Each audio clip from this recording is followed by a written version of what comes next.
Hello, നമ്മളിന്ന് പോകുന്നത് അകണ്ടനാമം കാണാനാണ് കേട്ടോ. നമ്മൾ വീടിൻ്റെ അടുത്തുള്ള അമ്പലത്തിൽ അകണ്ടനാമാണ്. അപ്പോൾ നമ്മൾ അമ്പലത്തിലെത്തി തൊഴുത് പുറത്തിറങ്ങി കേട്ടോ. അപ്പോൾ അമ്പലത്തിനകത്ത് അധികം ആൾക്കാരൊന്നും ഉണ്ടായിരുന്നില്ല. എല്ലാവരും അകണ്ടനാമം നടക്കുന്ന സ്ഥലത്ത് അമ്പലത്തിന് പുറത്തായിരുന്നു കേട്ടോ.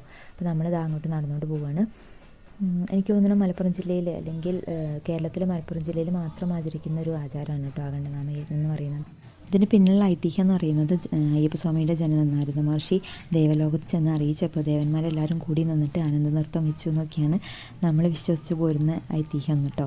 അപ്പം ഇതിങ്ങനെ കണ്ടുകൊണ്ട് നിൽക്കാൻ ഭയങ്കര ഫീലായിട്ട് ഒരു പോസിറ്റീവ് എനർജിയൊക്കെ നമുക്ക് കിട്ടും കേട്ടോ. ആദ്യം ഇങ്ങനെ സ്ലോ ആയി പാടി വന്ന് ലാസ്റ്റിലേക്ക് വരുമ്പോൾ ഭയങ്കര സ്പീഡായിട്ട് ഒരുപാട് സ്വാമിമാർക്ക് ദർശനം കിട്ടിയെന്നൊക്കെ പറയും. നമ്മൾ ഇങ്ങനെ കണ്ടുകൊണ്ട് നിൽക്കുമ്പോൾ അവസാനം ഇതിങ്ങനെ എൻഡ് ചെയ്യുമ്പോൾ ഭയങ്കര ഒരു ഫീലാണ്, ഭയങ്കരമായിട്ട് ഒരു പോസിറ്റീവ് എനർജി കിട്ടും നമുക്ക്.